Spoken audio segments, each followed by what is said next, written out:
Suatu ketika memang ada seorang teman yang mempersoalkan terkait beberapa aktivis literasi yang dia sebenarnya tidak punya kebiasaan membaca buku, tapi memang mendapatkan label sebagai aktivis literasi.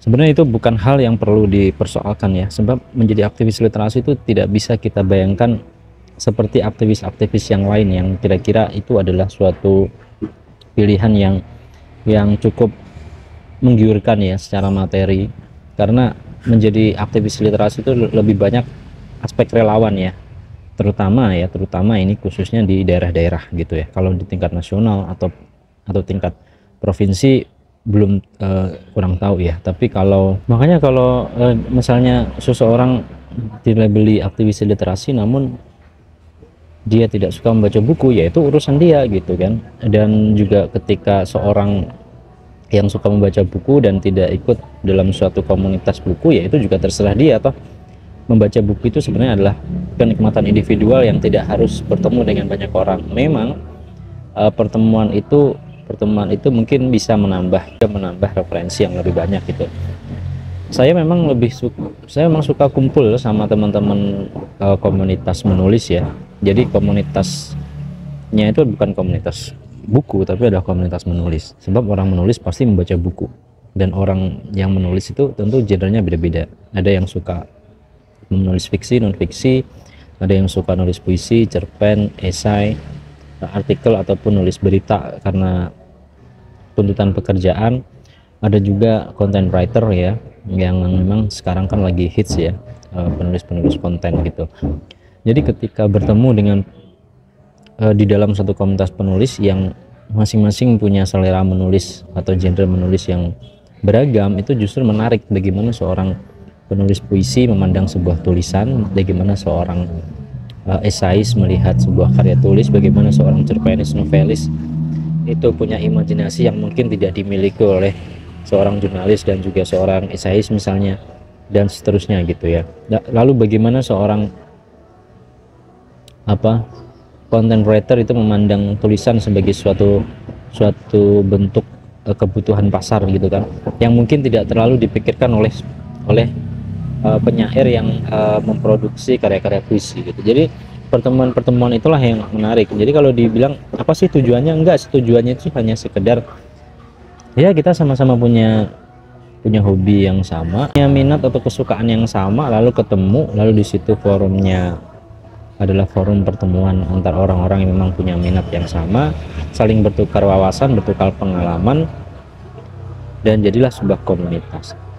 Perihal komunitas itu kemudian punya dampak, itu lain lagi. Itu tidak ada pretensi ke arah sana, mau berdampak atau enggak peduli lah. Yang penting kan kita ngumpul aja, kayak kita ngumpul sambil ngopi. Itu sebenarnya apa sih tujuannya? Kan enggak, kan cuman kita semacam kayak menyegarkan pikiran, menyegarkan ingatan gitu ya, memperkaya perbincangan yang bermutu, yang perbincangan yang membahas soal isi buku, suatu ide, suatu karya gitu ya, yang tidak. Jika pada akhirnya ternyata sebagai aktivis literasi itu juga mendapatkan suatu keuntungan ya, terutama yang bersifat materi ataupun non materi, terutama popularitas ataupun lebih dikenal karena karya-karyanya, itu saya kira adalah faktor lain atau bonus ya. Karena kita dianggap aktif di kegiatan literasi, maka kita kemudian merasa atau dianggap punya rekam jejak atau otoritas untuk membicarakan hal tersebut gitu.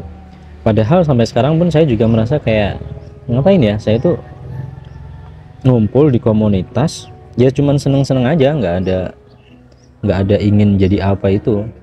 Ketika pada akhirnya diminta untuk entah menjadi apalah, menjadi narasumber, kayak menjadi apa, itu hal-hal yang saya kira seiring berjalannya waktu itu mungkin bonus aja ya, bonus. Dan kita memang tidak tahu juga kalau pada akhirnya nanti akan ada hal-hal seperti itu.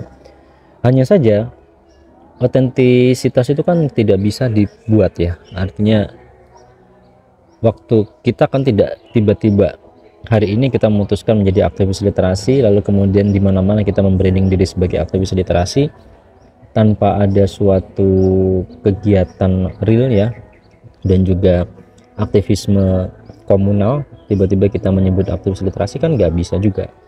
yang lebih basic memang ketika kita merasa kita aktivis literasi adalah kita punya tradisi membaca buku gitu. Dan tradisi membaca buku itu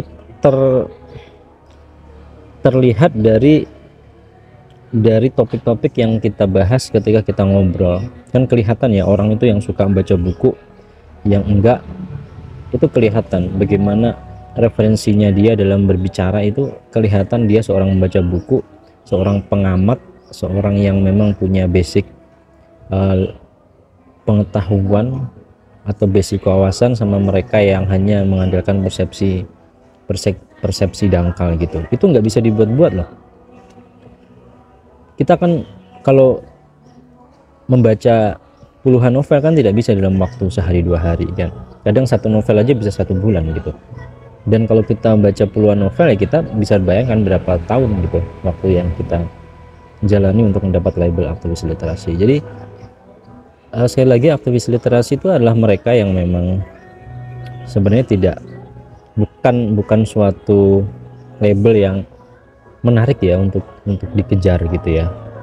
Terkesan terlihat sangat intelektual dan punya wawasan mungkin, tapi kalau kita pahami aktivis literasi itu justru lebih banyak aspek, ya namanya aja aktivis ya, aspek relawannya itu malah lebih besar daripada hal-hal yang lain ataupun hal-hal yang bersifat keuntungan materi gitu.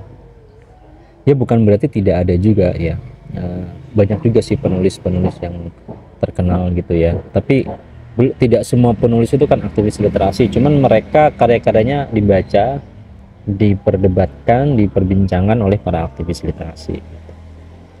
Kalau dibilang meskipun saya sendiri juga aktivitasnya 80% ya di kegiatannya adalah membaca dan menulis gitu. 80% kegiatan itu artinya kesibukan ya, 20% sisanya itu mungkin dibagi ke yang lain.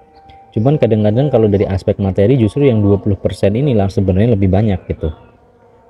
Yang 80% mungkin kadang ada kadang enggak, tapi kita senang aja menjalaninya gitu. Dan saya nggak pernah mau membanding-bandingkan segala sesuatu yang kita rasa menyenangkan. Saya tidak pernah memperdebatkan itu, karena begitu banyak orang yang sebenarnya pengen mencari kebahagiaan tapi nggak nemu-nemu. Dan ketika kita mendapatkan suatu kebahagiaan atau kesenangan pada suatu bidang, ya meskipun itu mungkin tidak terlalu punya dampak materi yang besar, tapi kan kebahagiaan itu sendiri itu juga tidak mudah untuk didapat gitu loh. Nah, gitu. Jadi kira-kira itulah alasan utama. Jadi kalau mau mengkritik, kritik aja yang punya kemampuan atau punya wewenang untuk membuat kebijakan yang itu menentukan nasib masyarakat gitu. Aktivis literasi itu jangan terlalu banyak dikritik, toh mereka juga sebagian besar relawan, dan bukan tugas mereka juga untuk mencerdaskan bangsa dan negara. Tugas mencerdaskan anak bangsa itu adalah tugas negara. Aktivis literasi membantu dengan cara mereka apa adanya gitu kan. Jadi kita tidak bisa berharap aktivis literasi mampu membuat perubahan besar, itu enggak. Kan mereka aja melakukan itu atas inisiatif mereka sendiri gitu.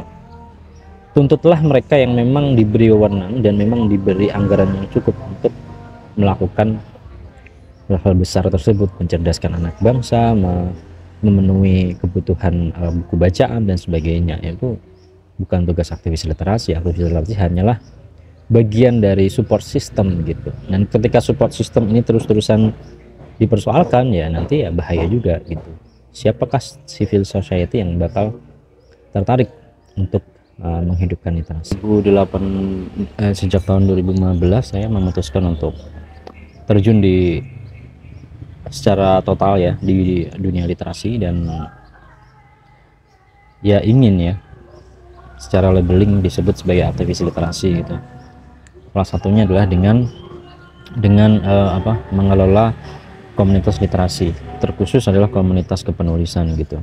Meskipun kegiatan aktivis yang berkaitan dengan literasi itu sudah saya lakukan sejak lama, terutama sejak tahun 2008 ketika terbentuknya Forum Lingkar Pena, dan sebelum itu terutama ketika terjun di ekstrakurikuler jurnalistik, di mana lebih spesifiknya adalah kegiatan-kegiatan yang berkaitan dengan jurnalisme.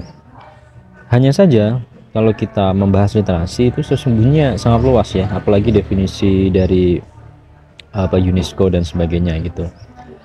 Ketika saya disebut sebagai aktivis literasi mungkin terlalu berat istilah itu, dan mungkin kalau aktivis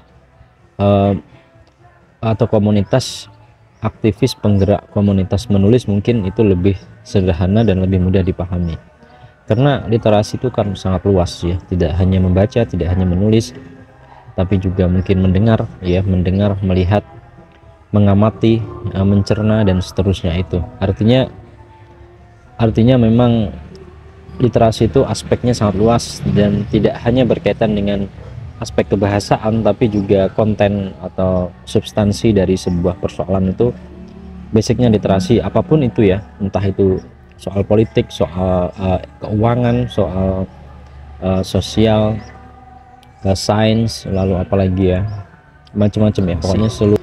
Bagaimana metode mendapatkannya, tentu macam-macam ya, macam-macam. Jadi bisa dengan membaca buku, bisa dengan ngobrol sama orang, bisa dengan dengerin podcast, bisa dengan ya hal-hal yang bisa kita sebut ilmiah ya untuk mendapatkannya gitu.